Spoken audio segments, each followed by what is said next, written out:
Hello, Pokemon fans. This is ProPokeNoob back today on the Saturday, December 31st, 2011. Yes, this will be the last upload for this year. I'm sorry I wasn't here yesterday. I was actually out all day and all night, both Thursday and Friday, so I had no chance of even giving you an upload.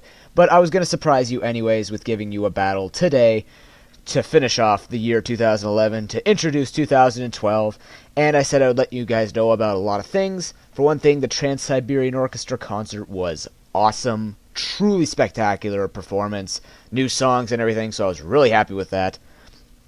And I figured out what I'm going to be doing in 2012, starting the first day. So I will let you know about that after the match, but for now, I'm going to bring you the final match, which will be a standard UU match against Tierfing. So I don't actually have a lot of time today because I'm leaving in like an hour and a half to go on a trip, and I have to do a ton of stuff. I have to fully pack for a 3-day trip. I have to get this uploaded in there with as much technology as I have. So why don't we just get straight into this match, and let's get going. To end off 2011, I am going to lead off with my Chillbark, my Abomasnow. He leads off with his Donphan. So I'm just going to go for the substitute, knowing that he's going to probably set up the Stealth Rocks. And now, at this point, I'm thinking, okay, notice how the Hail hits first. He's actually going to stay in as I go for a Blizzard. Maybe thinking I'd go for a Leech Seed.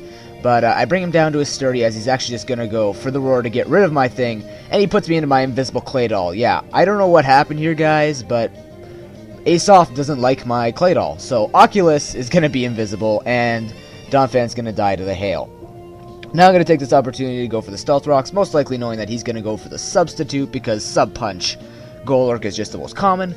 Now, I was a little afraid of staying in here. I must have completely forgot that this thing could get Shadow Punch, but he actually goes for the Focus Punch, so that was okay. I'm just going to break his Sub, knowing that I could probably take any hit he's getting in me, and that Focus Punch does a fair amount, but, you know, with resisting it and all that, he's not going to do much to me. Now I'm just going to stay in and get as much damage off on him as I can because he's not protected by a sub. That's a fair amount from an EQ, as he's just going to finish me off with a Shadow Punch now. So, Invisible Oculus falls. Hope to see you in 2012, man. But for now, you can stay invisible. I'm going to go to my Weavile, my Onyx Claw, and I know I'm faster, so I'm just going to go for a Night Slash in case he wanted to switch or anything. Strongest stab move I could possibly give. Now, at this point, he's going to switch to his Arcanine. I was a little afraid of this. I didn't want to take anything. I didn't want to take any risk. He could have been choiced in some way, knowing Tierfing. We could always mix this up. So I'm going to go to my Alomomola, my Lolololol. And he's actually going to go for the Flare Blitz, which was lucky for me. So, now knowing him, he could most likely be carrying the Wild Charge just to get some type coverage. So, what I'm going to do is I'm going to go for the Protect, just to see if I actually should be fearing a Wild Charge. And what do you know? He has the Wild Charge. So that's a good piece of information to know. Now he also has Life Orb, so this hail damage will be doing a lot for me here. So I'm actually going to switch out and I'm going to go into my Hariyama, my Slap, and he's actually going to go for the E-Speed, which I guess was a good play, and just in case I switched into something to resist either the electric or the fire move. Now Slap actually here has the Thick Fat rather than the Guts because, you know, I'd like to have someone to absorb fire moves for my Hail team. He's going to switch to his Mew as I actually make a double switch, go back into my Alomomola. Thinking he might have gone for a Flare Blitz, but maybe not. So, anyways, I believe I go for the Wish as he actually goes... No, actually, I go for the Protect to see what this thing does, because I know usually whenever he uses this type of stuff, he uses the Baton Pass Taunt set. So he'll most likely just taunt me to screw over my wall, and then he'll set up a substitute, some buffing move, and then try and Baton Pass it to something. So there you go, he still goes for the sub. I go for the Scald, predicting that sub, and I try to break his sub like a Dumbo. And even with a crit, I don't even break that sub, because Alomomola is not an attacker. It's a wall. But luckily this thing has the Scald at least. I also predicted a taunt. Anyways, he goes for the Swords Dances. I just go for the Wish, because I know it's hopeless breaking his sub here. So he's at +2 with a sub. Not too good for me. But anyways, I think I'm going to switch out and go into my Slap. Yes, I do. I go into my Hariyama. And he's actually just going to set up another one. So he's at +4 with a sub. And I'm thinking, what the heck could he give this to? I'm fearing it a lot. Now, there's a few mistakes that he makes in this match, which are just not so much mistakes as unfortunate mishaps. For example, here we go. He goes to his Arcanine. Now, you see his health. Yeah, he actually had exactly enough HP to die to the Stealth Rocks. That sucks. Baton Pass fail right there. That's unfortunate. So, either way, I would have Whirlwinded him out, and when he came back in, both his sub would have been ruined, and he would have died anyways. Now, here's another thing. He goes for the double team, which is funny in two ways. I let him stay with this match because, one, he didn't know that double team was banned, so that's fine. But the funny thing is, he's actually choice banded by he accidentally made him choice banded. I wanted to make him life orb. So he is actually just going to stay in here as I keep missing. And here's the second unfortunate event. Goes for the double team. I try to go for the whirlwind just to get him to die when he switches back in. But he's going to die to the hail, luckily. So that's why I let him stay in. I'm like, you know what?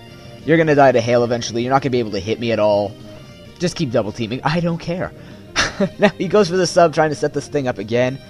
And I'm going to go for knockoff, predicting this just to try and break his sub. Because I keep thinking that, you know, a Mew is not that bulky, right?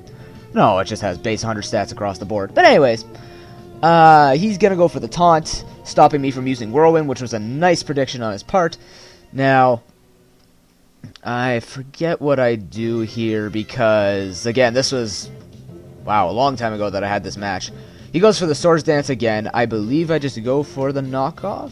No, I go for the Fire Punch, thinking that it'd do more damage, which it does, but it still doesn't break his sub, because I'm guessing it's a 101 sub. So, at this point, I believe he Baton Passes it, and he gives it to his other Pokemon, which is his Houndoom. So that gets hurt by Stealth Rocks, and he's got +2 attack and a sub, which is not good. So I go for the knockoff, maybe thinking I could break his sub again if he had stayed in to keep setting up.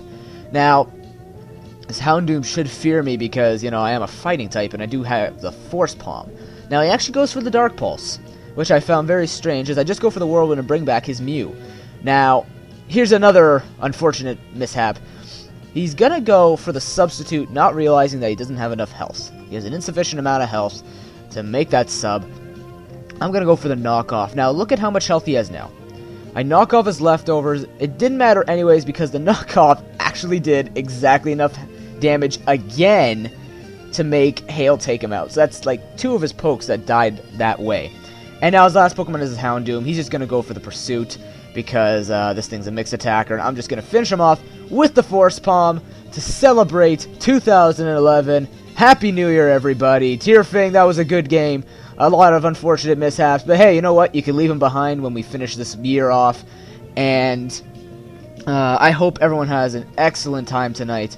I'm heading up to a chalet with a friend and her family. So, until then, everybody, Happy New Year. I will see you back in 2012. Oh, yeah, I should probably tell you about those updates. Okay, so, next week, I will be taking a break. Because, frankly, I am tired of not having any editing software. And I want to make this more fancy for you. So, hopefully, not this week coming up, but the week after, which I believe, if I may check here, is the 9th? What the heck am I looking at here? I'm looking at the 9th or 8th or whatever heck it is. 9th, yeah. I hope to bring you some edited battles, a little bit better graphics, stuff like that.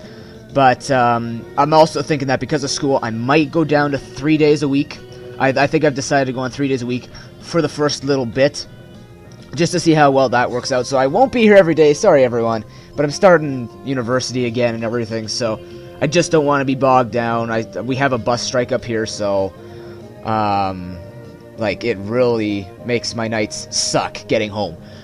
So I'm most likely to be going 3 days a week, starting in a couple of weeks, and hopefully by then I'll have everything back again. So instead of just doing this, holding my microphone up to a music player, everything will work out okay. But until then, everybody, I won't take up any more of your festive time. I will see you all in a couple of weeks. Happy 2012. ProPokeNoob saying, peace.